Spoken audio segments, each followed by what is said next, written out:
नमस्कार दोस्तों, निरंतर करंट अफेयर्स में आप लोगों का स्वागत है।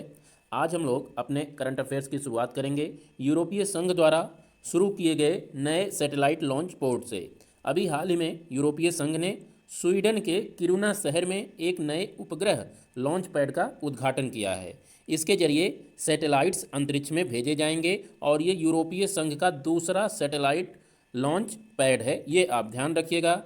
क्वेश्चन आपसे पूछा जाएगा, अभी हाल ही में यूरोपीय संघ द्वारा किस देश में या किस शहर में एक नया उपग्रह लॉन्च पैड शुरू किया गया है? तो आपका उत्तर हो जाएगा स्वीडन के किरुना शहर में यूरोपीय संघ द्वारा एक नए उपग्रह लॉन्च पैड का उद्घाटन किया गया है। अगर किरुना की बात करें तो किरुना अपने लौह अयस्क के खदान के लिए भी बहुत फेमस है। यूपी पीसीएस में ये पूछा गया है कि किरुना किस चीज़ के लिए फेमस है, तो आपका उत्तर हो जाता है लौह अयस्क की। ये दुनिया की सबसे बड़ी भूमिगत खान है जो कि स्वीडन में अवस्थित है।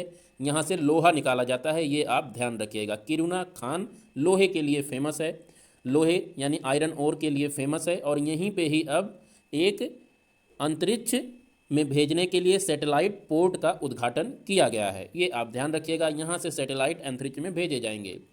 अगर यूरोपीय संघ के दूसरे यानी पहले उपग्रह लॉन्च पैड की बात करें तो ये फ्रेंच गुआना में अवस्थित है, यहाँ पर, जो कि दक्षिण अमेरिका में अवस्थित है। यहीं पर बता दें, दक्षिण अमेरिका में अवस्थित ये क्षेत्र जिसे फ्रेंच गुआना कहते हैं, ये कोई अलग देश नहीं है बल्कि फ्रांस का ही एक भाग है। यहाँ पर यूरोपीय संघ का एक उपग्रह लॉन्च पैड स्थित है जो कि दुनिया का सबसे बेस्ट उपग्रह लॉन्च पैड माना जाता है। यहाँ पे एक स्थान है कौरू, यहीं से दुनिया के बहुत सारे देश अपने उपग्रह को लॉन्च करवाते हैं। तो आप ये ध्यान रखिएगा, अब यूरोपीय संघ में दो लॉन्च पैड हो गए हैं, एक यहाँ फ्रेंच गुआना में और एक स्वीडन में, तो आप ये ध्यान रखिएगा। बात यहाँ पर यूरोपीय संघ की हुई तो यूरोपीय संघ 27 देशों का एक समूह है और इसमें आप यहाँ पर देख सकते हैं, ये यूरोप का मैप है। इस यूरोप के मैप में जितना पोर्शन ग्रीन ग्रीन हुआ है ये सब यूरोपियन यूनियन के सदस्य देश हैं जिनकी संख्या 27 है। और आप जो ये येलो कलर में लिखे हुए देशों को देख रहे हैं ये यूरोपियन यूनियन में नहीं आते हैं, जैसे यूनाइटेड किंगडम हो गया, नॉर्वे हो गया, रसिया, बेलारूस, यूक्रेन, अंडोरा और यहाँ पे ये छोटे छोटे देश और भी हैं, अल्बानिया, सर्बिया, ऐसे जो देश हैं ये यूरोपियन यूनियन में नहीं आते हैं। ये फैक्ट भी आप ध्यान रखिएगा। यूरोपियन यूनियन में 27 देश हैं और इस समय यूरोपियन यूनियन की जो अध्यक्ष हैं उनका नाम आप याद रखिए, उर्सुला वान डेर लेयन, और यूरोपियन यूनियन का मुख्यालय ब्रुसेल्स में है, बेल्जियम में है। अपने दूसरे टॉपिक पे आ जाते हैं। हमारा दूसरा टॉपिक है शिलोंग से संबंधित। शिलोंग चर्चा में रहा क्योंकि ऑनलाइन गेमिंग के लिए भारत का पहला उत्कृष्टता केंद्र मार्च 2023 तक शिलोंग में स्थापित किया जाएगा। ये फैक्ट, ये इन्फॉर्मेशन आपको याद रखना है कि भारत के किस स्थान में ऑनलाइन गेमिंग के लिए एक उत्कृष्टता केंद्र की स्थापना की जाएगी। तो आपका उत्तर हो जाएगा शिलोंग। बात शिलोंग की हुई है तो शिलोंग मेघालय की राजधानी है जो कि यहाँ पर अवस्थित है, ये राज्य मेघालय, और ये पहले असम राज्य का ही पार्ट था, लेकिन 1972 में इसे एक नए राज्य के रूप में स्थापित किया गया। ये आप ध्यान रखिएगा, डिब्बे के आकार में है और इसकी जो सीमाएं हैं बांग्लादेश और असम के साथ मिलती हैं। केवल दो ही क्षेत्र हैं जिसके साथ मेघालय की सीमाएं मिलती हैं। दक्षिण में बांग्लादेश देश है और उत्तर में असम, पूरब में भी असम और पश्चिम में भी कुछ भाग इसका असम के साथ मिलता है, नहीं तो यहाँ सब बांग्लादेश ही है।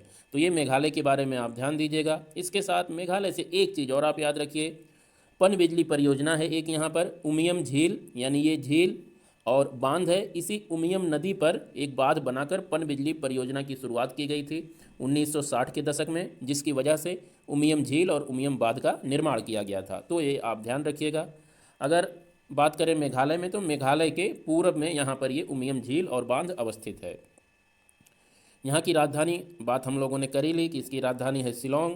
यहाँ के राज्यपाल बी.डी. मिश्रा हैं इस समय, मुख्यमंत्री कॉनराड संगमा, और लोकसभा और राज्यसभा की सीटें 12 हैं, अर्थात एक राज्यसभा की और 2 लोकसभा की। अगला टॉपिक है हमारा गंगा सागर मेले से संबंधित।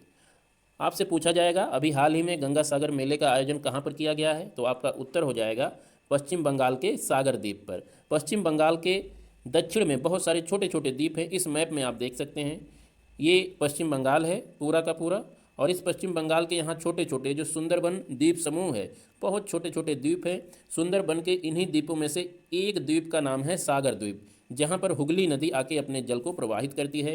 यहीं पर प्रतिवर्ष 14 जनवरी को मकर संक्रांति के अवसर पर गंगा सागर मेले का आयोजन किया जाता है। और इस मेले में कुंभ के बाद, दुनिया में कुंभ के बाद सबसे अधिक भीड़ एकत्रित होती है, सबसे अधिक लोग एक जगह पर एकत्रित होते हैं। ये आप ध्यान रखिएगा गंगा सागर मेले से संबंधित। ये जो सागर द्वीप है, सागर द्वीप की एक विशेषता है कि यहाँ पर मैंग्रोव्स नहीं पाए जाते हैं। ये सपाट भूमि है जहाँ पर कपिल मुनि का एक मंदिर है और पूजा अर्चना 14 जनवरी को प्रतिवर्ष की जाती है। ये फैक्ट आप ध्यान रखिएगा। यहीं पर हुगली नदी आके अपने जल को सागर में प्रवाहित करती है। यहाँ से गंगा नदी आ रही है, एक बार मैं इसमें आपको पूरा दिखा देता हूँ। यहाँ से गंगा नदी आ रही है, गंगा नदी इसके बाद बांग्लादेश में चली जाती है, लेकिन इसी की एक धारा जिसे हुगली कहते हैं वो आके गंगा सागर द्वीप के पास अपने जल को प्रवाहित करती है। तो यहाँ पर पूजा अर्चना होती है, ये आप ध्यान रखिएगा। इसके बाद बात कर लेते हैं सुर सरिता सिम्फनी ऑफ गंगा महोत्सव की।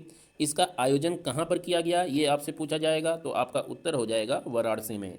संस्कृति मंत्रालय द्वारा वाराणसी में सूर्य सरिता सिम्फनी ऑफ गंगा नामक सांस्कृतिक कार्यक्रम का आयोजन किया गया, ये आपको ध्यान रखना है। इसका आयोजन गंगा विलास क्रूज के उद्घाटन के अवसर पर किया गया है, ये आप ध्यान रखिएगा। कल फिर मिलेंगे, तब तक के लिए नमस्कार।